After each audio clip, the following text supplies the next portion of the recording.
শ্রীল ভক্তি বিনোদ ঠাকুর বিরচিতম শ্রী দশমূল শিক্ষা। কলিযুগ পাবন অবতারী শ্রী চৈতন্য মহাপ্রভু আজ থেকে প্রায় 536 বছর পূর্বে নদিয়ার নবদ্বীপে অবতীর্ণ হয়ে যে সম্বন্ধ বিধানের ওপর দাঁড়িয়ে জীবকে সংকীর্তন ধর্মে মাতোয়ারা করে প্রেম ভক্তি দান করেছিলেন, সেই সিদ্ধান্ত সংক্ষেপে শ্রী দশমূল শিক্ষারূপে প্রকাশিত হয়েছে। সেই দশমূল শিক্ষার প্রথম শ্লোকটি হল: আমনায় প্রাহ তত্ত্বং হরিমিহ পরমং সর্বশক্তিং রসাব্ধিং তদ বিভিন্ন আংশাংশ্চ জীবান প্রকৃতি কবলিতাংশ তদি মুক্তাংশ্চ ভাবাৎ ভেদাভেদ প্রকাশং সকলম অপি হরে সাধনং শুদ্ধ ভক্তিং সাধ্যং যৎ প্রীতিম এব ইতি উপদিশতি হরু গৌরচন্দ্র ভজেতম।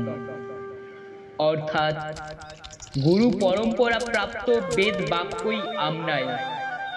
বেদ ও তদ অনুগত শ্রীমদ্ ভাগবতাদি স্মৃতিশাস্ত্র তথা তদ অনুগত প্রত্যক্ষাদি প্রমাণই প্রমাণ।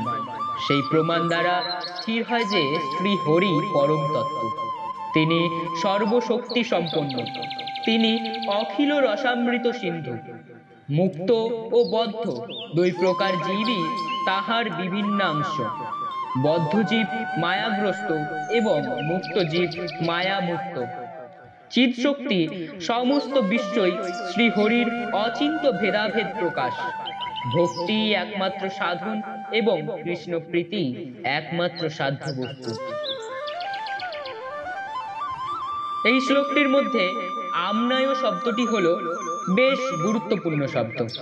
আমনায় মানে কেবল বেদবাণী নয়, আমনায় মানে গুরু পরম্পরায় আগত, শিষ্ট সম্প্রদায় হতে আগত, শুদ্ধ সম্প্রদায়ের মধ্যে আগত যে বেদবাণী যেভাবে আমার কাছে এসেছে, সেই আমনায় বাণী বলছেন আমনায় প্রাহ তত্ত্বং হরিমিহ পরমং তত্ত্বং। এই হরি পরম তত্ত্ব, হরি একমাত্র শ্রেষ্ঠ তত্ত্ব এবং অদ্বিতীয় তত্ত্ব, অদ্বয় জ্ঞান তত্ত্ব, আমাদের আরাধ্য তত্ত্ব হরিমিহ পরমং তত্ত্বং।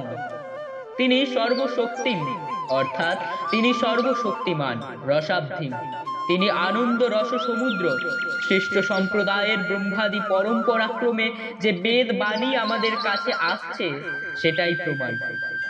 শাস্ত্রকারগণ 3 প্রকার প্রমাণের কথা উল্লেখ করেছেন: 1 প্রত্যক্ষ, 2 অনুমান এবং 3 শব্দ।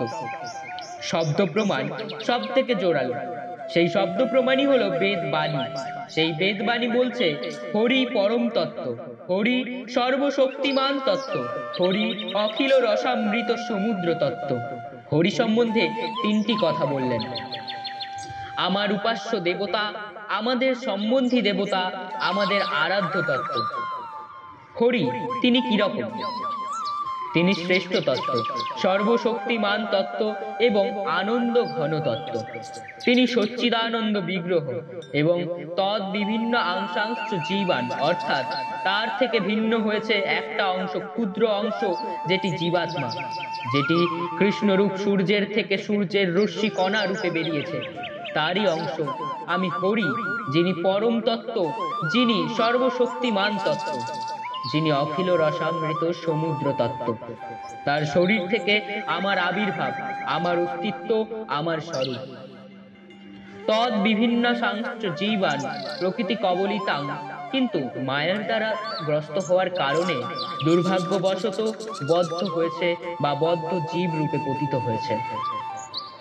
বদ্ধ জীব মায়াগ্রস্ত এবং মুক্ত জীব মায়া মুক্ত। বদ্ধ জীব অর্থাৎ জীব স্বরূপত কৃষ্ণ দাস, তা ভুলে যাওয়ায় শ্রী হরির মায়া শক্তি জীবকে শত, রজ ও তম গুণরূপ শিকল দিয়ে কবলিত করেন।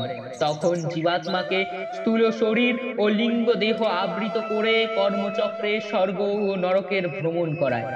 মুক্ত জীব অর্থাৎ উচ্চ নিচ জনিতে ভ্রমণ করতে করতে যখন হরিরস বিগলিত বৈষ্ণব বা সাধুর দর্শন হয়, তখন তার অনুগমনে ভজন করতে করতে মায়িক দশা থেকে সে মুক্ত হয়।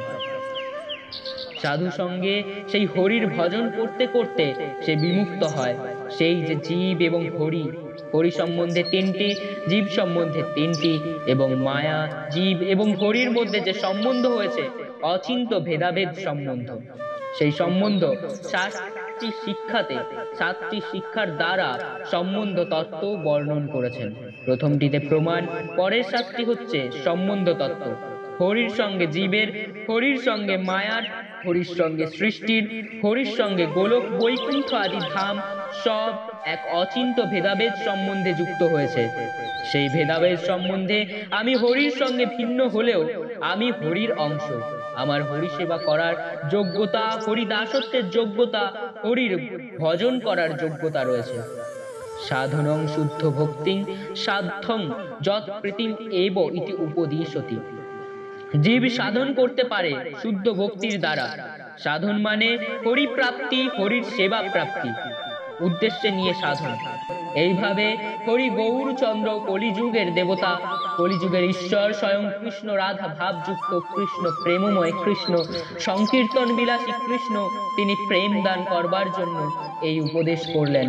10 উপদেশ, 10বিধ শিক্ষা, অর্থাৎ 10 মূল শিক্ষা।